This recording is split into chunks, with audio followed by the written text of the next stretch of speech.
as the largest European donor to the Asian Development Fund and one of the largest contributors to the ADB trust funds and guarantees. We recognise that in a time of greater uncertainty, that multilateral efforts matter more than ever as we look to ensure our shared economic prosperity, but also the foundations for future prosperity for all of our people. I also serve as the UK's Minister for Equalities, and championing equal opportunity for all is a vital part of that. And you will know better than most people that when people can shape the decisions that affects their lives, they are more likely to trust institutions, to participate in public life, and to believe that progress is possible.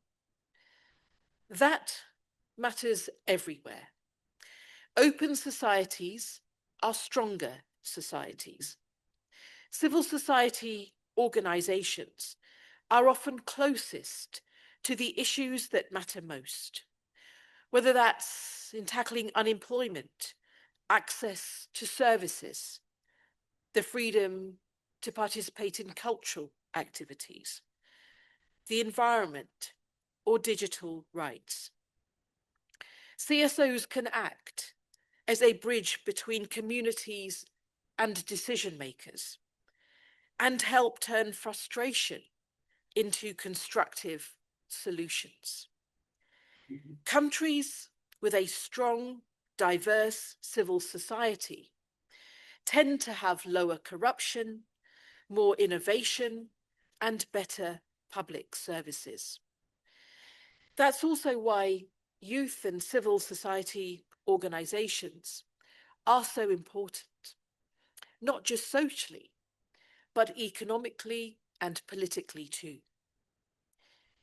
And it is for governments to also protect the space in which youth and civic and women's organisations operate. That means protecting the freedoms of expression, of association, and of peaceful assembly. And the United Kingdom champions open and pluralistic civic space globally, both online and offline, including through our diplomacy, our multilateral work at the United Nations, and, where needed, through sanctions on those who target civic freedoms. But today, accountability and openness are under real pressure, from shocks to economies, from the climate crisis, from conflict and insecurity, from domestic political situations, and from rapid technological change. The United Kingdom remains firmly committed to upholding the principles of open government partnership, open, accountable, and inclusive government. That's why I am pleased that the United Kingdom will be co-chairing the partnership from October this year. The United Kingdom is already working closely with partners as part of the leadership troika, and our priorities speak directly to why we are here today. First, democratic resilience, supporting women and girls, and building institutions that remain robust and responsive to citizens. Secondly, protecting shrinking space for civil society, standing up for protected civic space, and for independent voices. And third, defending media freedom and trust in online information by tackling misinformation and hostile interference. But participation must be meaningful. The fact remains that barriers social, structural, and practical, still limit who can participate, who is heard, and whose priorities shape policy. Recognizing that gap and being honest about it can be a real source of strength for open governance. That's also one of the reasons why I recently launched a new women's speaker series, interviewing women leaders across the Indo-Pacific. Part of a way to support women's leadership development, but also to create a space for candid discussion and to ensure that women's voices are connected into decision-making. And that is also why the UK supports the Open Data Charter. And being an open by default approach to data, while also being clear about privacy, security, ethics, and data protection. Ultimately, the challenge for all of us is how do we broaden engagement so that those most affected by decisions have a genuine say in shaping them? Because only then can we build inclusive partnerships that make a real difference on the ground. In today's volatile world, good governance really does matter more than ever as we navigate more complex social and political challenges, in which maintaining strong societies and building inclusive shared futures must be a priority for all of us. Thank you very much, and I wish you a wonderful discussion today.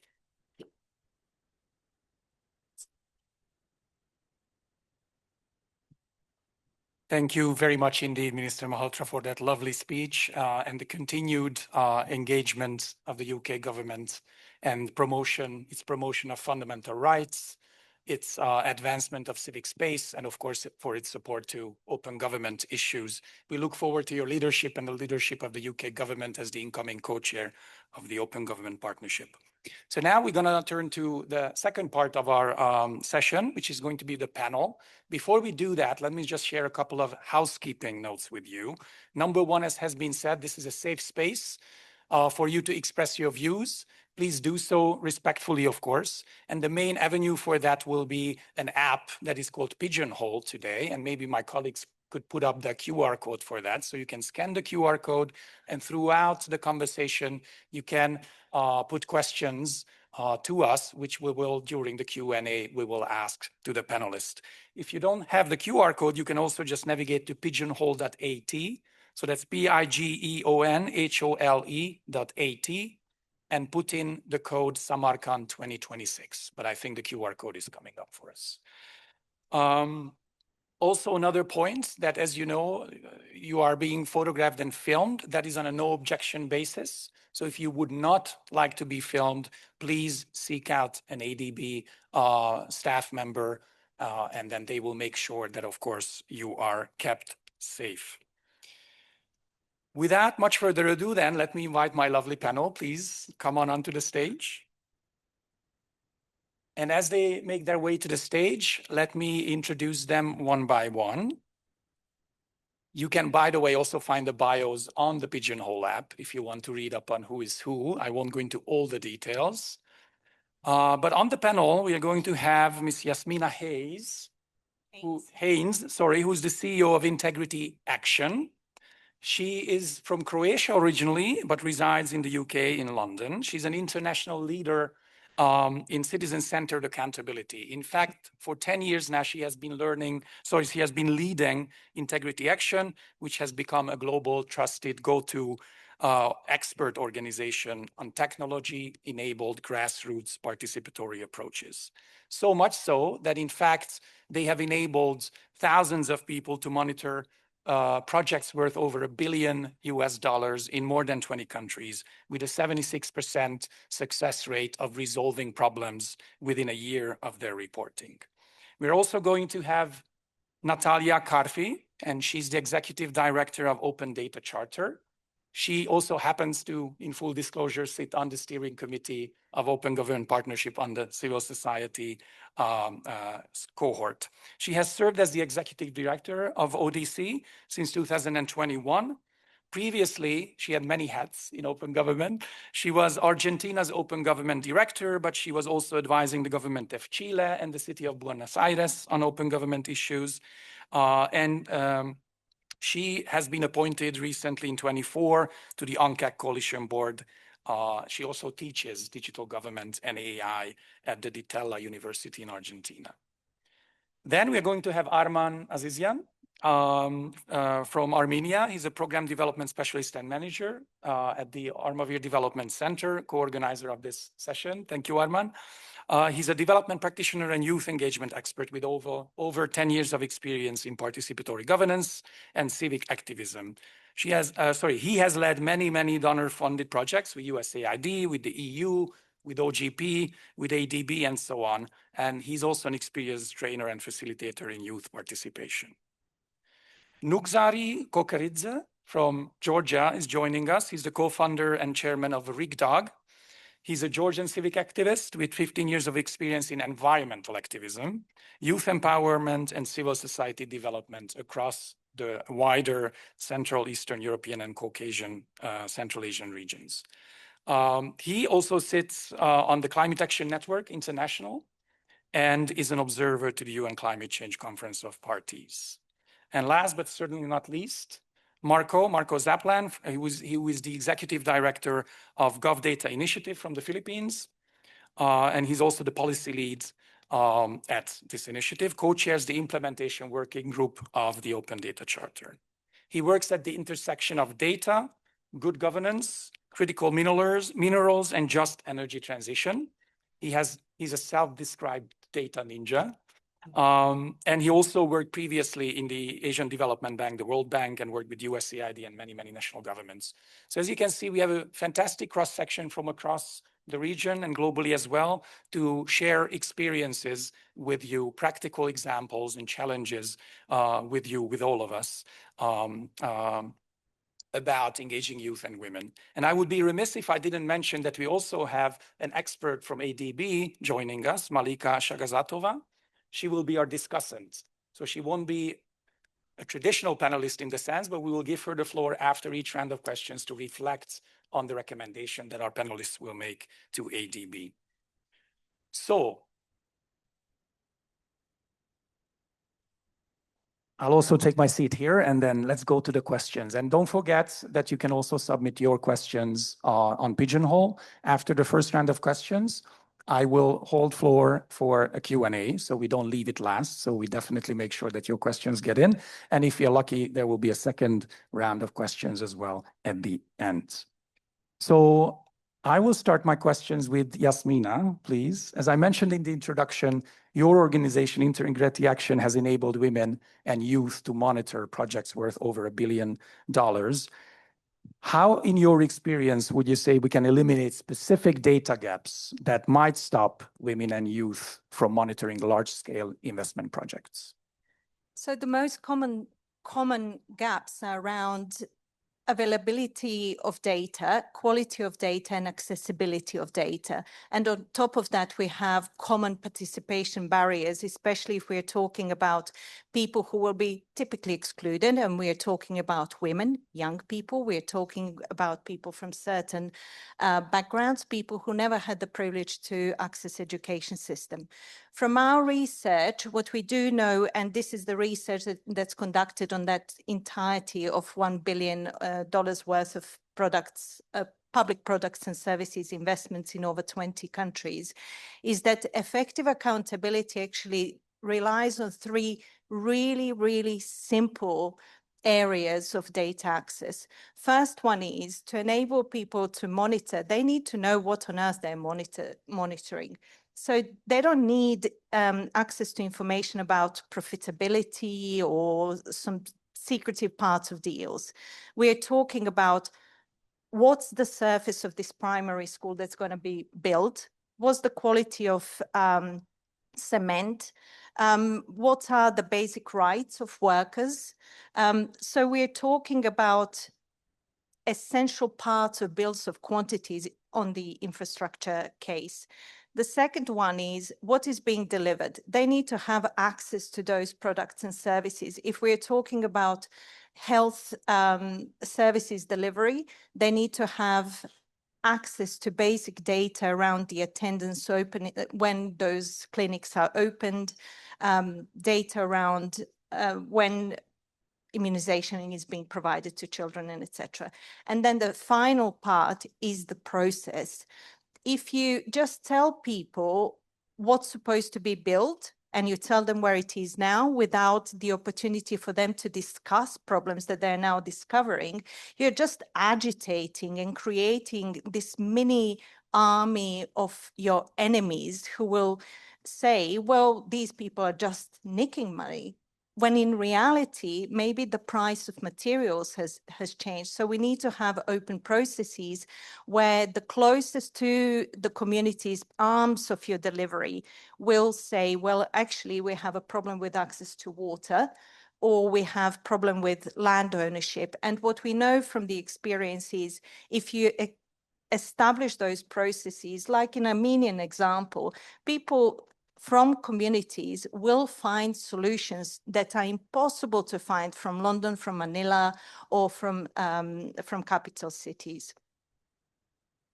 Great, thank you so much. I like that nice and easy trinity that you gave us, right? The promises, the process, and the delivery. I think those are very important pillars for any meaningful citizen monitoring project. And thanks for also alluding to experiences from Armenia. We'll come back to that a bit later. Let me now go actually to Armenia, to our dear friend Armen. They have extensive experience on participatory budgeting in Armavir, which is one of the biggest cities in Armenia. So in your experience, how do we stop participatory budgeting from just being a box-ticking exercise? And how can we give a real voice to youth and women on the money? Thank you, Peter. Even though Armavir is one of the biggest cities in my heart, it is only 5th biggest in the country. As for how to transform it from tick box to reality, I want to refer to OGP values, transparency, accountability, participation, and inclusion. So we hear a lot about transparency and accountability, but we sometimes forget about participation. And without participation, these processes become formality. And hence, it's important not to forget these other aspects.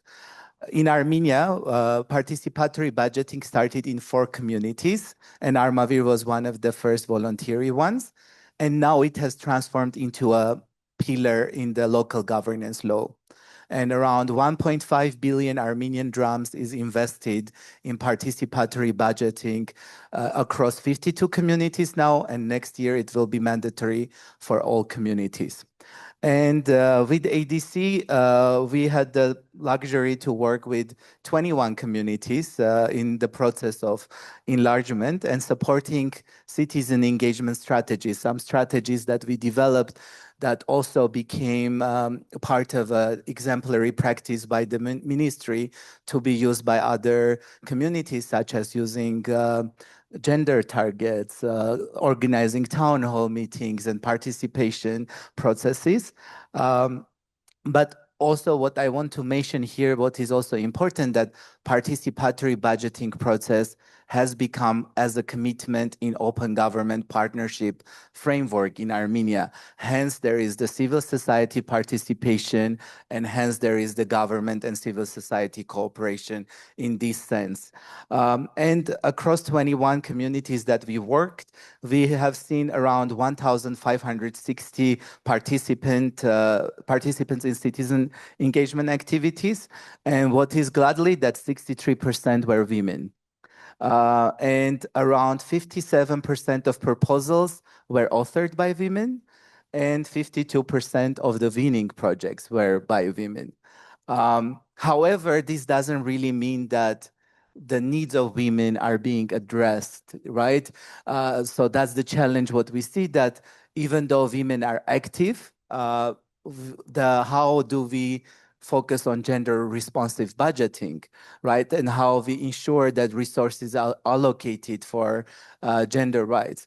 And that's where we work with the ADB to find out. And we had a large conference last year in November in Armenia, where we invited municipalities, CSOs.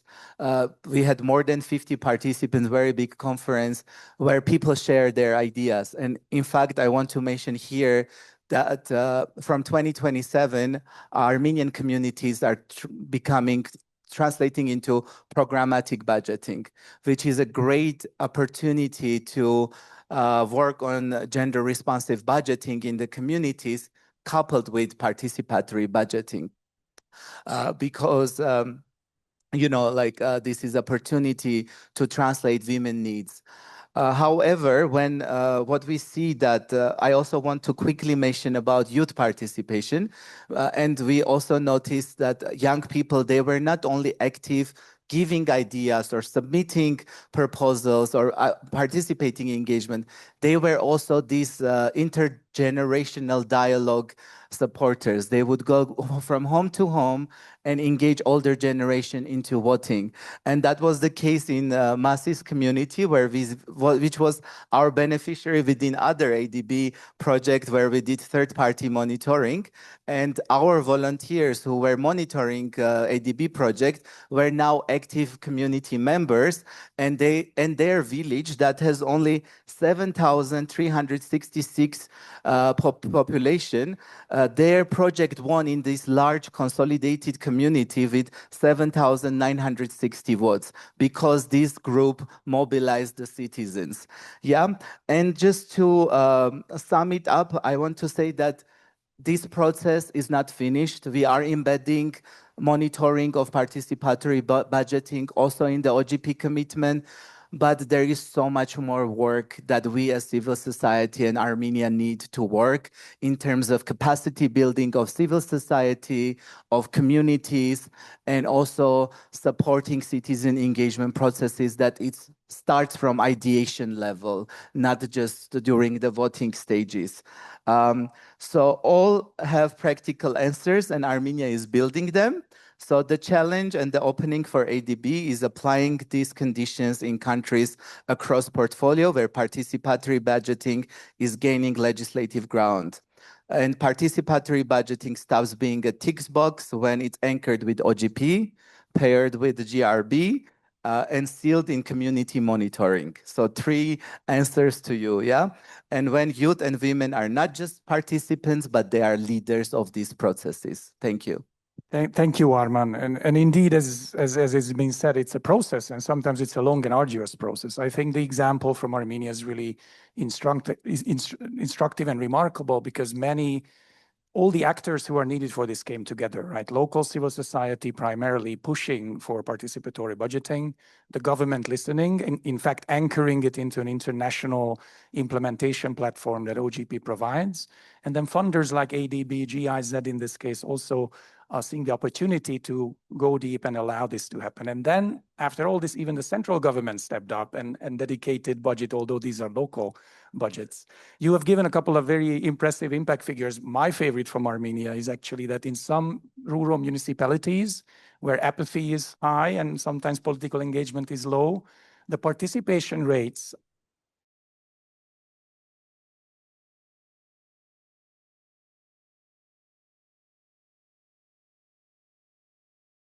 a testament to your success. The Open Data Charter. And switching gears a bit from participatory budgeting to open data and even AI, obviously foundational for citizens to be able to engage, right?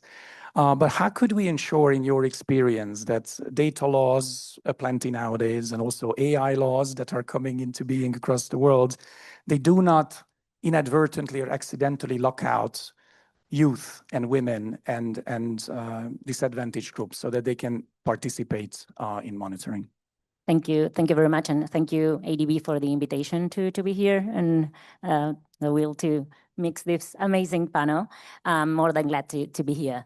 So the Open Data Charter is a global civil society organization that works with civil society and governments to help develop data governance frameworks. And of course, in the last few years, we've been very engaged in AI and data governance for AI, understanding that, of course, open data is important, but there's some data that should not be open because it's personal data, national security data. So we understand that, but we promote openness, of course.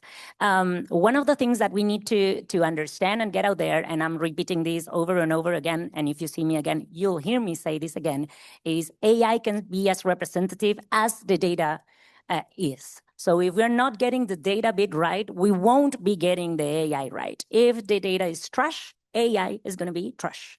So we need to focus our efforts in trying to get as much high value and disaggregated data as possible, representative data developed and created by government agencies so that the AI that is being developed to provide services to citizens actually meets the target.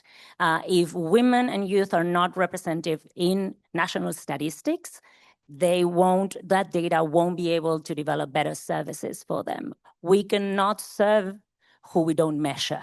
So the data bit is critical. And it seemed a few years ago that data was kind of left behind. We were all talking about AI, kind of the cool kid in town. We are missing the point that the backbone of AI, and even for public services, is data. So we need to enhance and push and mobilize resources to get the data bit right. So that is one of the main points. Another one of the main points that I wanted to share with you is also thinking about how we can make data approachable for youth and women, of course. We don't need to create a super duper, hyper new platform. We need to reach them where they already are. So sometimes it's not a technological solution. I've worked in digital policies for a long time now, and we seem to have like the eager to create new apps, new platforms, as like that is the solution, but we miss the question. You know, we first need to ask the question: what are the needs? What is the problem that you need to be solved? And then we can, if needed, develop the digital solution. Sometimes digital policies won't be the answer, and we also need to acknowledge that. So beginning by the question, which is something everybody has already said here. And to tell you an example of the work that we've been doing, everybody already kind of knows and acknowledges that care work is mostly done by women and young girls, but the data is not out there. If you try to find statistics on that or measurement on that, you'll find out that even the most developed countries do not have specific data on that. So what have we done? We've worked with 2 capital cities in Latin America to develop a set of indicators to measure care economy in those big cities. But how did we do that? We actually involved caregivers and public policy developers from the get-go to arrive to a common definition of what care work is.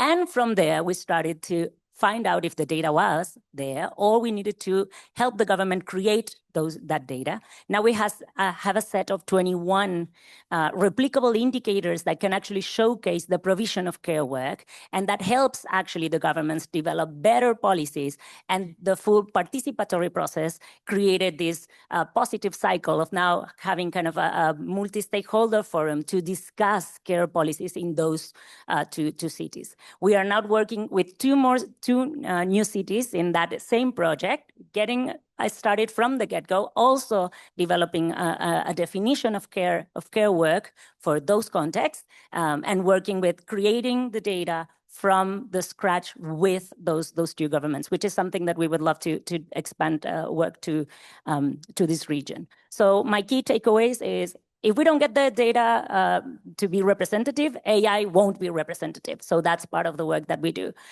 Meet young people and women where they are. Do not develop like a solution without asking them what the problem is.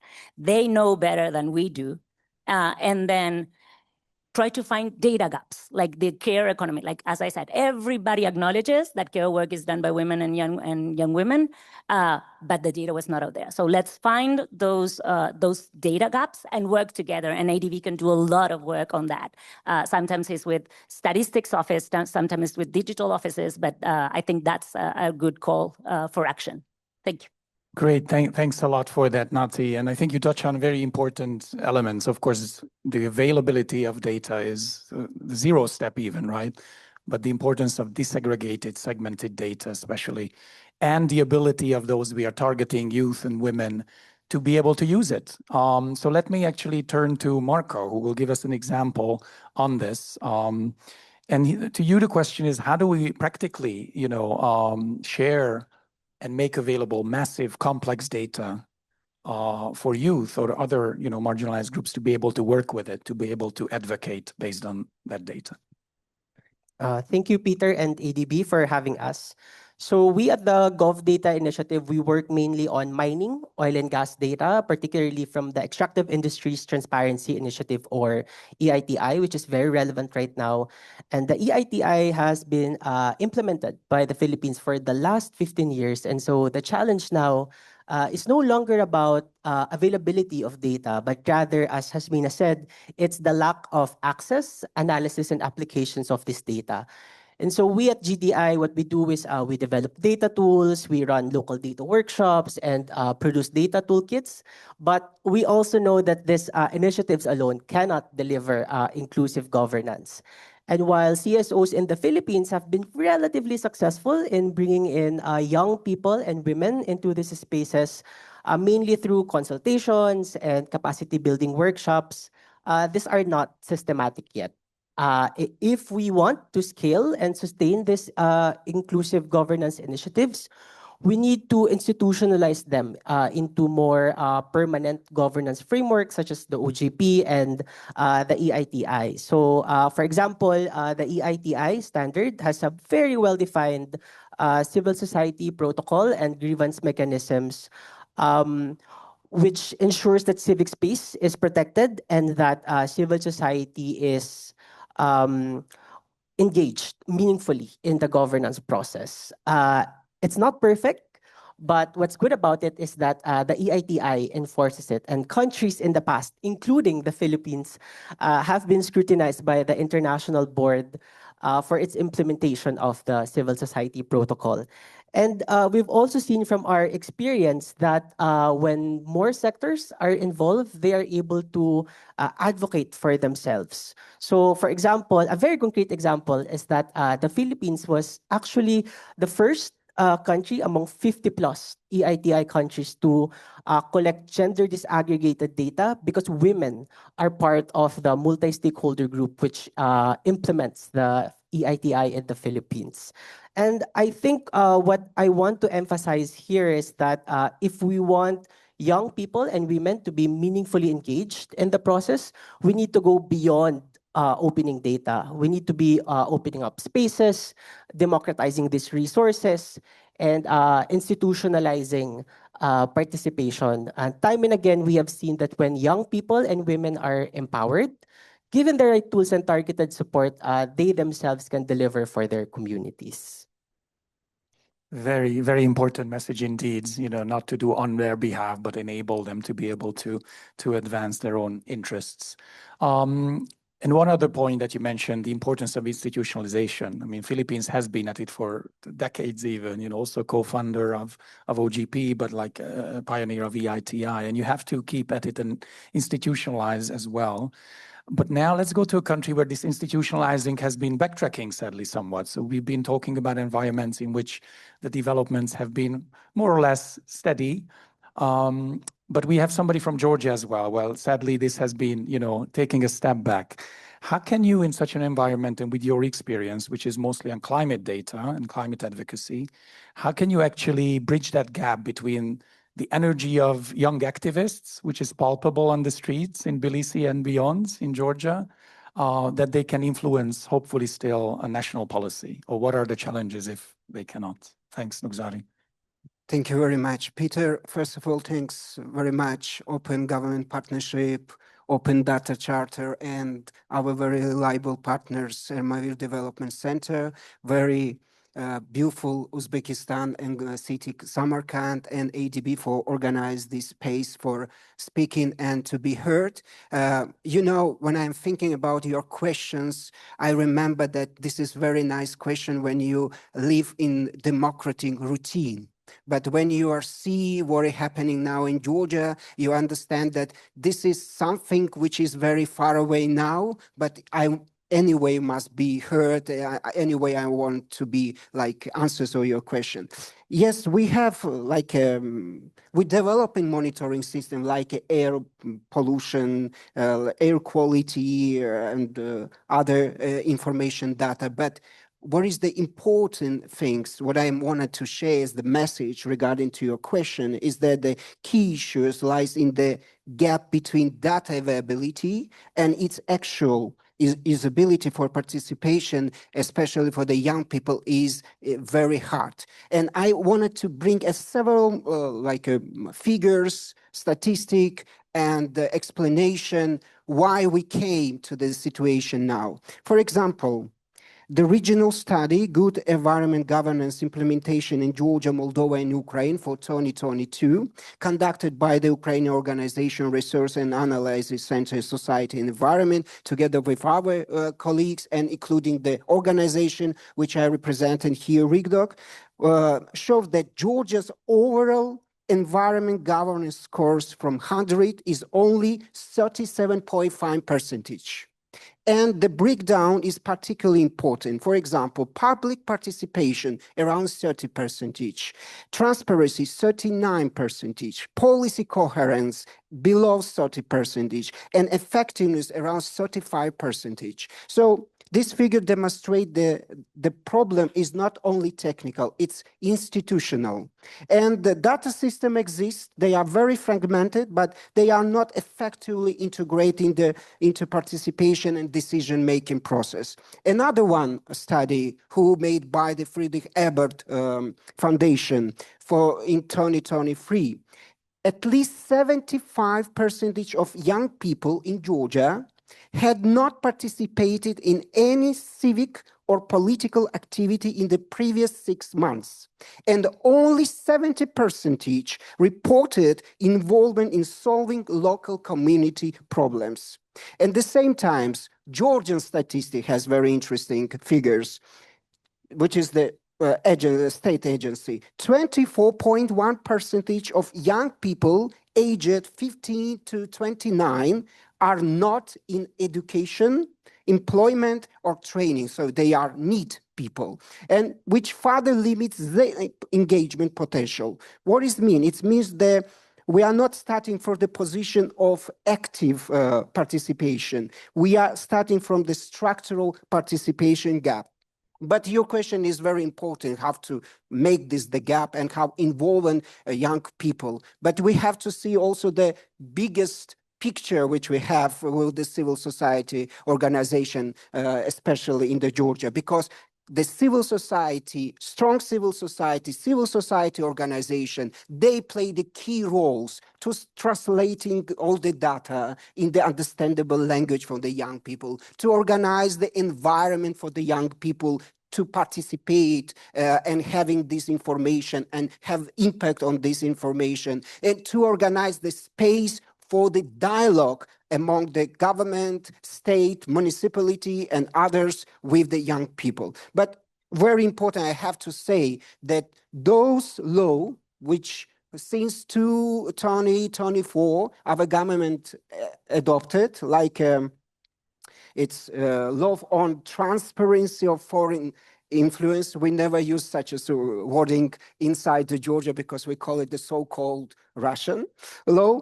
And further regulatory development in 2025, such as FARA-type frameworks and amendments to the law on the grants, very limited opportunity for the organization to involve young people and to have the opportunity to participate in the creating data, understanding data, and sharing the visions. Great, thank you so much for that, Mukhzari. And I know it's challenging, but keep at it, right? I'm coming from Hungary, which I haven't mentioned, and we also experienced apathy for a very long time. It's hard to be energetic in an environment that's, restrictive, right? But it simmers under the surface, and it can come to the fore. So keep at it, keep the light going, and thanks for your work in that very challenging context. So that completes the first round of questions. We already got a few questions in Pigeonhole. Keep them coming. Before I start reading them out, I wanted to give the floor to our dear Malika, who is again a Principal Social Development Specialist at ADB's Gender Equality Division. Thank you for being here with us. Thank you for listening to us. And now we want to give you the floor to react maybe on some of the things that have been shared on this panel. Thank you very much. Thank you. First of all, thank you for inviting ADB to have this opportunity to learn. Like in the last 2 days, I've learned so much. And like during these discussions, I think it's a great opportunity for ADB also to see what is going across different countries, where the examples that can be replicated across different countries, and how we can build on something that has already been piloted, institutionalized, and how we can support these transformative initiatives in the different countries. Just maybe just to give the reflections, I think all the examples that were shared, that they really strongly resonate with ADB own policies, with our environment and social framework, with our strategy 2030, particularly on our ambitions to accelerate gender equality and to improve governance in our developing member countries. We do see the common shift from transparency and data disclosure to accountability. And we hope that this shift will continue across all our developing member countries, but this will not be possible without very strong support on the ground level. I think one of the messages that was coming, we're sitting in Manila in HQ, but all the work which is happening in our countries where the financing goes, the oversight have to happen on, by the people who are supposed to be beneficiaries. So I think the consistent takeaway for me was that data by itself does not change outcomes unless people can use the data, and women and youth who have accessed the data, they have something to say and their voices will be heard. But at the same time, the people who are decision makers, those who are shaping policy, have to be able to get access to data, have to be able to use the data, and have to be able to report how the access to information actually shaped up the decisions and the policies. So we're trying to move from this notion of collecting data as an end process to collecting data for the purpose to bring into the policy dialogue, for the purpose of strengthening our own operations in the countries. So I think this, and then one more issue, which I really, as a gender specialist, it's really strongly resonate with me. Women and youth are not passive beneficiaries. It's not that someone can decide, I know what is good for you, and then you just have to enjoy the benefits of it. And the example that Arman was giving, that if the systems are intentionally designed to become more inclusive, women and youth are taking very strong and active role. They are monitors, they are organizers, they're decision makers. And this also brings a different angle of it, from being passive beneficiaries or complainant to become solution-driven actors and stakeholders with whom ADB should work. So 3 core reflections, and I know the time. So the first one, we need to ensure that the data must enable accountability, not just transparency. We have our own policy, we have to disclose all the project documents, and I think this is important part of data to become accountability. As Yasmina was saying, we need to know what were the promises, where the money as a loan money are going, which infrastructure will be built, what quality of infrastructure will be delivered. I think when data becomes open, when it's disclosed, there should be very clear links on this commitment delivery, and most importantly, recourse.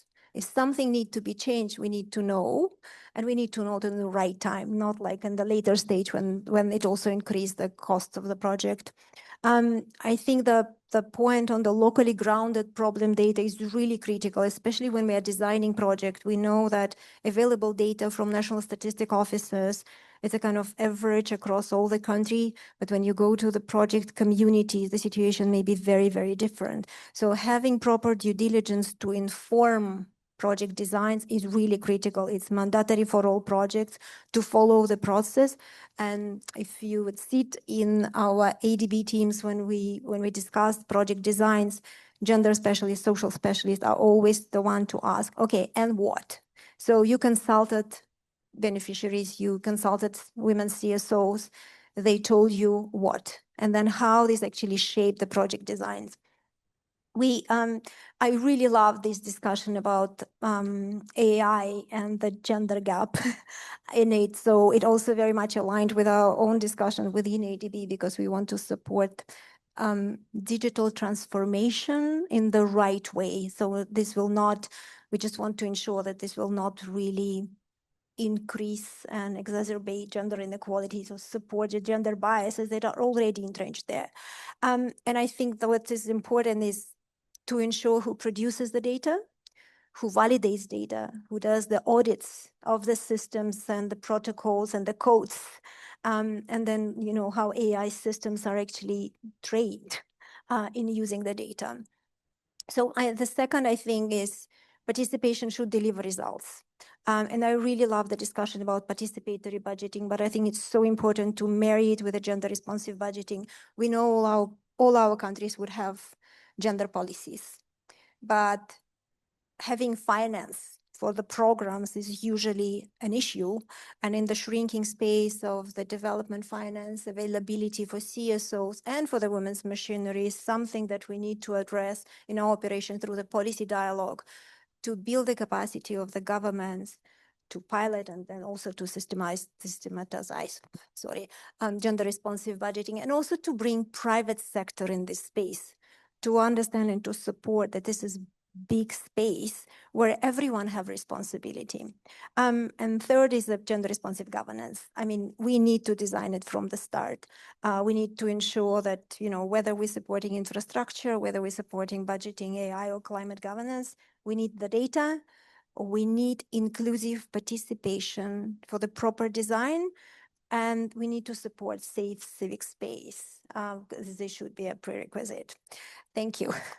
Thank you, Malika, for those reflections and again, giving us the space to be able to give these recommendations. We appreciate, of course, ADB's efforts to mainstream participatory budgeting, but even more so in the next steps, gender responsive budgeting and governance. Very, very important indeed.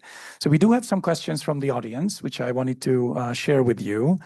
First, and I think this will probably go to you, Malika, from Abbas. Are there any plans to engage youth in monitoring ADB projects or to create youth advisory councils so young people can contribute to decision-making and not just be beneficiaries? Some of this has been already answered, I think, but if you have anything else. Yes. Okay, so I would refer to the new environment and social framework and standards policy, which has now kind of integrated stronger requirements on the stakeholder engagement and engagement with the civil society organizations, not just during the project design stage, because like we kind of consistently hear, especially I cover Pacific countries, consistently hear from our Pacific countries CSOs, this fatigue of over consultations without them seeing the results of it. How we can find the balance that the consultation process brings the results. And I think the ESF and Standard 10 actually opened the doors to bring in civil society organization in the space of the independent monitoring, which now becomes mandatory for any projects that are assessed as a high risk. So this is the new kind of approach to ensure that the borrowers and clients, our contractors who are working for the project, they are actually following the promises that were given during the project design. So there is a space there for sure. We are trying to find the best examples and good examples and trying to build in the systems that are already in place, because we also don't want to create kind of separate monitoring starting from scratch.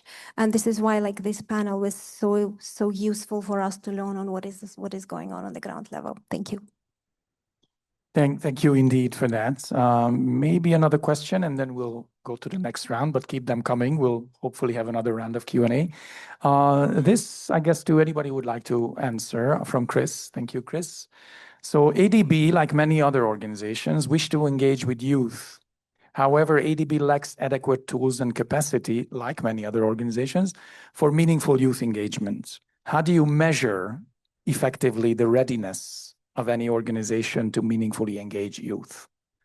That could be to anybody who feels, how do you measure maybe development organizations? Heidi, yes, please. Thanks. So youth engagement actually sits right now with NGOC, but we work collaboratively with our human development sector colleagues. In Vanuatu, there is a youth engagement strategy that's currently being developed by a local youth-led person. And we actually have, I want to thank Plan International for the partnership. We've had long time partnership with Plan International. And I think in the middle of May, we have a secondee coming from Plan.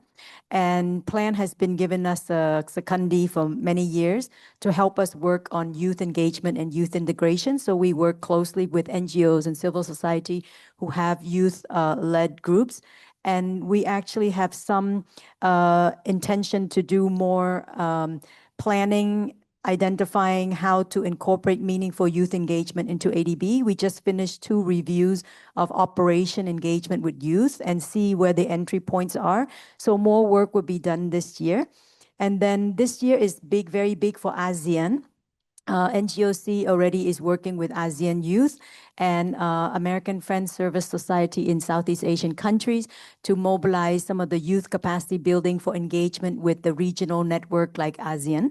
And I think the president already has issued some instruction to some of us on next year's annual meeting in Nagoya.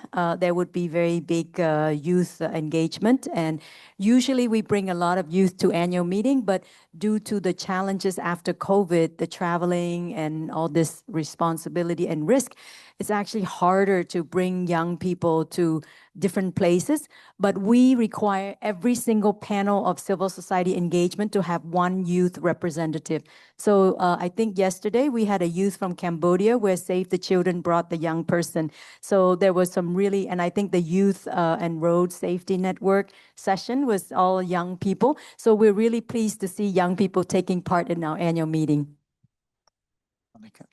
Thank you so much, Heidi. And of course, from our part, from OGP, we're very happy to be part of this endeavor. We also have our youth leaders in open government. So go Nagoya and all your future meetings as well. Please, Arman, come on in. Just a quick answer about youth. I think our panel is very proactive because we have 2 youth leaders, me and Marco here. Not, of course, everyone is youthful by soul, but and it's important that we as young people are not only seen as beneficiaries, but also as CSO leaders and drivers of change. And in fact, our third-party monitoring also showed that young people were interested in monitoring ADB projects. And it's another example how we had youth engagement. And what we also saw later, that some of our monitors became community leaders and even took responsibility to become members of the municipality and work. So we have these examples as well, how this indirectly ADB work was a pipeline for leadership, for governance in Armenia. Indeed. I mean, it is such a cliche, but it is a cliche because it's true that youth will develop into the future decision makers. So super important to engage them and catch them at that very formative age. So thanks for both of you again and all of you to be here. So now let's go to a second round of questions. In the meantime, again, if you have questions from the audience or even those of you following us from afar online, please keep them coming. But in the second round, what we wanted to do is to build on the first round of kind of what you're doing, what are the challenges, what are the gaps, but to go a bit deeper, dive a bit deeper in terms of recommendations to ADB. That's what we are here ultimately for. But also on how do you align these open governance methodologies, structures, steps, initiatives that you are talking about with ADB's environmental and social standards and the gender equality and social inclusion standards that have been introduced? And how does it maybe even, if we go one step further, how does it even maybe look at throughout the project life cycle? Yeah, that would be interesting to hear. So I'll go in reverse order maybe. So Nugzari, I'll come back to you with the question for this one. As I mentioned in your introduction, you have overseen and taken part in many cross-border CSO cooperations and collaborations. So how would you say funders like ADB could contribute to making citizen involvement in regional connectivity more pronounced, and that way to bring more accountability to the projects? Peter, I love you because you always put me in the situation when I have to think how to correctly and maybe softly answer your question coming for the reality in Georgia. But ADB is a very important institution in Georgia, doing a lot of things and cooperate with government, with the local organizations and creating opportunity. And I think in the future, this is one of the good platform for us also to find some kind of the solution. But reality also is not so nice because the instruments to have an impact, to take in the accountability from the government regarding the very international projects what they are realized in the Georgia is narrow and narrow. And very bad news which happened in 22 April, it's that the OEGP suspended Georgia, and this was the mechanism where Georgia was the leader participant, and my colleague Manana is here organization was the members of the OEGP forum in Georgia. We did many things, including that, and the OEGP structure gave us the opportunity not just to listen the report, but participating and debate around it, and to be involved in the process of the accountability, not just listening. So one of the biggest issues for the Georgia at the moment is that there is accountability because it's very good manners for the government, but at the same time, this accountability is not easy to understand, easy to participate, and especially from the young people, because I'm not young, as Arman said, but I work many years with the young people. I was the beginners of those person who creating in Georgia youth policy on the national and the municipality levels. And my organization works very actively with the young people. But we see that we have, without the international instruments, we have now the impact.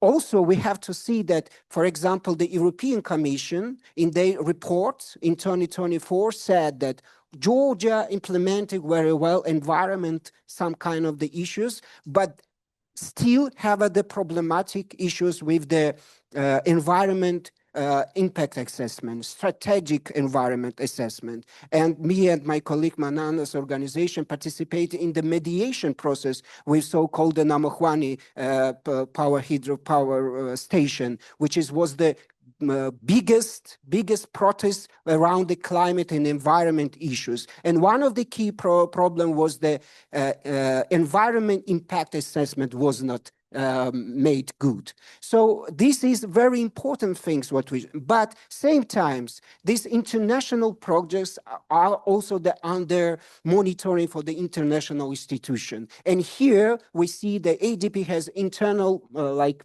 policy, and this internal policy give us the opportunity to demand some accountability from the government, to demand from them, show us the contracts, which they are hiding a lot, show us the instrument, how they are negotiating with the different companies and projects. But again, civil society organization in Georgia now under threats, and we have this kind of the basic challenges with values and principles, and we need support from the international institution like ADB is to find and back the process in the accountability, because as I mentioned of the environment study which we did in 2022, accountability has only 47% of score from the hundreds. So much more we need to do.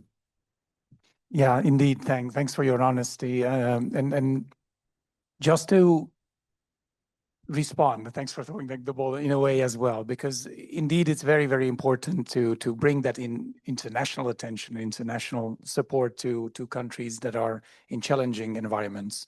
So with the case of Georgia, in fact, Georgia was temporarily suspended in 22, recently, just last week, in fact, permanently suspended now from OGP. So there were a good 4 years in which we engaged, not just OGP, but collectively our partner governments, our partner CSOs, to bring them back to the table, because it takes two to tango, sometimes even takes three to tango if you bring in the international element, government and civil society domestically, to give an equal share at the table. And unfortunately, when the political will is lacking, you know this way better, there's precious little civil society can do other than hunker down, keep the flame, organize, bring in the international experience. And that's what happened sadly in Georgia. The government simply stopped engaging completely, right? So the process sadly was no longer meaningful. That said, the reason, yes, Peter, the good news is the Georgian civil society and civil society itself is continue to work and fighting, because a lot of people outside of the cities, in the cities and the provinces, are stand and demanding back to the democracy way of continuation. Absolutely. So we are.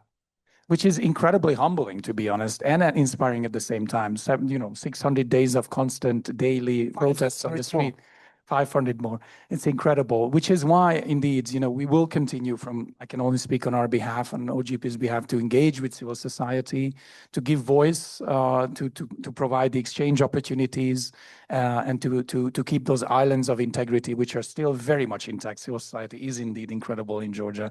And then hope and encourage and coax as much as we can the government to come back to the table. But thanks for those candid words. Marco, I'll come to you now. Again, kind of a different perspective maybe, because you've been both on the inside and the outside, right? So you work for ADB, you work for the World Bank, now you have your own think tank.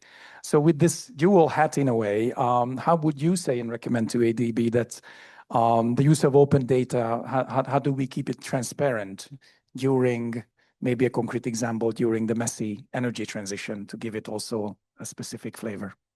All right. Very great question. And as we have seen in multiple discussions here in Samarkand, the energy transition is happening. In the Philippines, we have seen increasing investments in renewable energy and mining projects.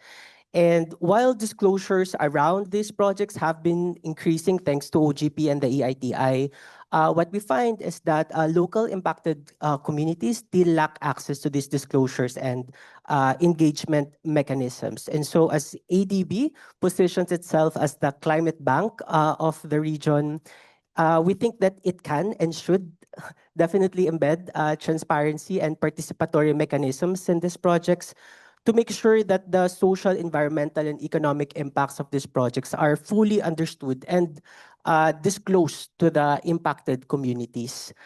Secondly, from our experience, and I'm sure Nati will agree with me on this, is that putting data out there is not guarantee that impacted communities will actually use them. And so we hope that ADB goes the extra mile to making sure that these disclosures are understandable and accessible from the perspective of the impacted communities, such as through online dashboards and offline simple data visualizations, so that communities can easily use them for impact monitoring and long-term development planning.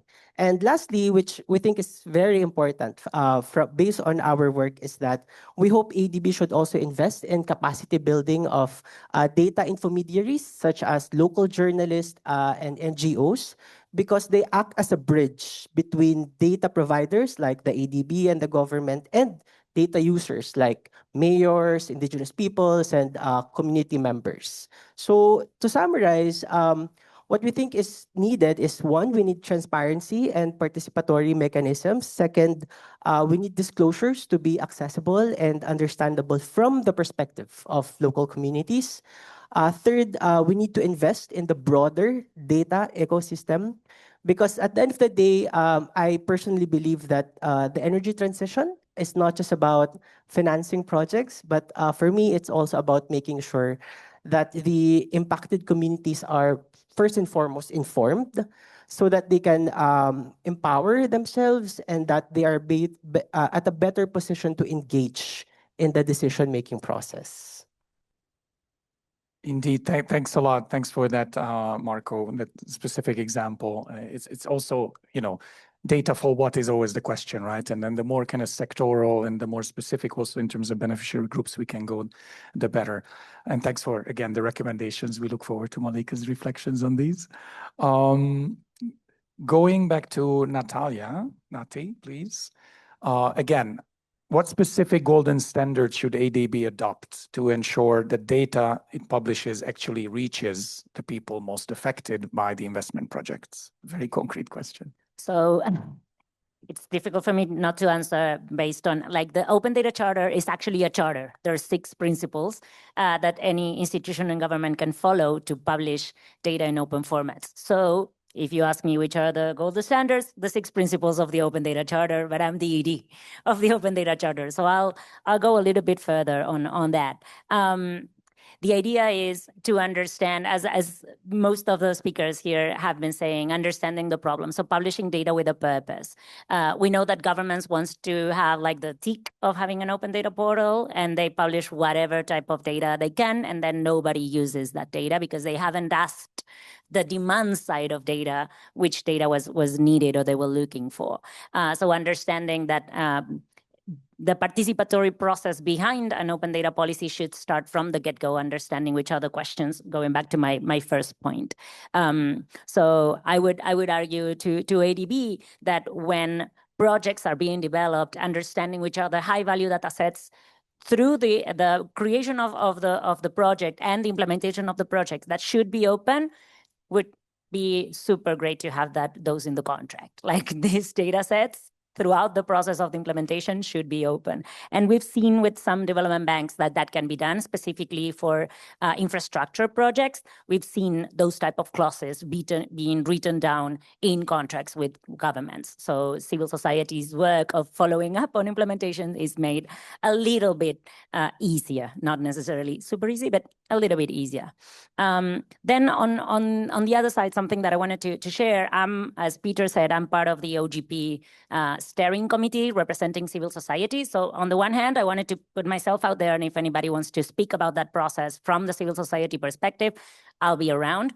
But on the other side, for those that are from countries that are OGP members, is understanding that the OGP mechanism actually can drill down international agreements that have like all these fancy words, but no implementation clauses. So an OGP commitment, as Arman said, can actually bring down into actionable actionable steps some of these agreements that are being signed by our leaders, our governmental leaders everywhere.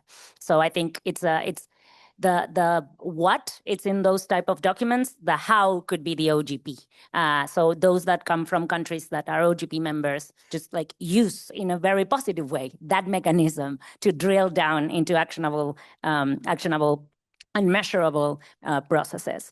And then one final thing that I wanted to say that is not specifically connected to that, but I think it's important to acknowledge when we're talking, I work on digital, with digital rights, digital policies, data. It's to understand that digital policies and accountability and transparency, all that link, has more to do with a cultural change than a tech problem. The way that governments were created, they weren't created like or thought of to be transparent and participatory by it like itself. So we need to understand that this is a cultural change and be aware that this is going to be a marathon, not a sprint. So we need to have patience and accompany those processes and work in that perspective. And just as a small example of the power of open data, and I know I have 20 seconds, but we were working with one government. There's champions inside of government that we need to help. So we were working with this government, and they were starting to publish their first data sets. And this one ministry data point of contact wanted to publish chairs data sets. And it was like, this is the least sexy data set in the world. Like, why would you want to publish this data set? And he was like, no, I just want to test out the platform, okay, start with that data set. Throughout 6 months, a journalist actually was able to follow up on the chair's registry of that ministry. And then a huge corruption scandal could turn out, because that ministry was buying chairs over and over and over and over again from the same company. So he hasn't told me this, but I know that government civil servant knew what was happening. He couldn't say it out loud. And so he just did what he could, leave it out there. But that's the value of open data. It can be reused in many unimaginable ways. So that not sexy data set turned out to be an amazing data set to publish. Amazing story. Thanks for that. Thank you. Indeed. I think one of the big benefits, of course, of opening this data is that government can multiply its eyes and ears, right? Citizens are ultimately extra resources in this sense as well, being able to bring to the fore fraud or corruption, etc., which is not always wanted, but I think this is a great example of how it can be triggered, right? Good. So we still have 2 speakers, and then I want to do the Q&A. So if I could ask, Arman and then Yasmina to crystallize your points maybe in brief answers, but I'll come to you now, Arman. So in your recommendation, how could we institutionalize youth-led monitoring so that it becomes a standard part of every ADB project? I think there was already a question to this, so you can keep it short maybe if you have anything that hasn't been said yet. It is so hard because I have so many examples, right? But I want to just go reference back to 8 years ago when we were starting this project, and community monitoring or citizenry monitoring was a novelty. Nobody knew about it in Armenia, and thanks to Integrity Action, we learned the methodologies, we implemented, and it was new for civil society, it was new for government, and nobody understood what we were doing. But the results were there, and they were really so strong that nowadays, Ministry of Finance in Armenia has formally listed CSOs and journalistic organizations as monitors of public procurements, and it requires approvals for certain public procurements in Armenia. So we have reached this institutionalization, and it comes from the outcomes of our work in a way as well. We have monitored 8 schools, 179 visits, 90 monitors trained, and we have so many cases that shows that third-party monitoring is not only something that is beneficial for transparency or accountability, but in terms of ESF, for environmental and social safety safeguards, because these cases like the Vanadzor infrastructure project, where there was no public crossing over the street for school children to attend, and it was flagged by our monitors. And it was not like in other cases in other countries, this could have become a bigger issue that would prevent continuation of the project or going to these accountability mechanisms that we hear here. But instead, local level dialogues and joint working groups on national and local level solved these issues without getting additional funds from ADB through mobilizing local resources. Same with the electrical grid issue that was found in another school. It was fixed by the electricity company, again flagged by the monitors. And the other aspect that I mentioned, how our monitors become leaders in different communities, becoming members of municipalities. And another thing is that the methodology that Integrity Action that shared with us stayed with our organization, and now we are embedding it into participatory budgeting monitoring practice with the GIZ support, and also embedding it to OGP framework. So this is something how knowledge was passed to us and continues in the country, which we are very also thankful. So what can ADB do? I would say ESF even though it is really commendable that it encourages high-risk projects. But wherever there is the civic space, wherever there is this enabling environment, let's do third-party monitoring. There are only benefits in this process for all the parties, for ADB, for government, for CSOs, and we are here to help, we are here to partner. So my suggestion to ADB is not is to do it wherever possible, third-party monitoring, and not to ask, do we do it, but where do we do it? How many places we do it, and this is it. Yeah, thank you. Indeed. Thanks a lot, Arman. So for the final question, I'll go to Yasmina, which actually builds on this one. It's the $1 million or the $1 billion question in case of your monitoring experience. Why does it make financial sense for development by banks like ADB to actually finance third-party monitoring? What's the return on accountability? If you could give us some examples. It's fairly tangible, because imagine that frontline community level delivery where you can have in real time view of what's working, what isn't working, how much of that intermediary body's time and eventually money gets to be saved. Secondly, from our global experience, within 12 months of citizen monitoring, 74% of all problems identified by communities get to be resolved. So these are the problems that would have been undetected, festered, but nibbled into the effectiveness and impact of projects. We've tried to measure it in tangible terms in Ghana, and government of Ghana said to us, actually, you have increased the prices of our projects. And I said, how come? And they said, well, we paid the money. The fact that schools were not built is, let's park that aside. But now that citizens have started monitoring, we had to pay additional money to make sure that actually these schools are being built, which is an interesting view on return on investment.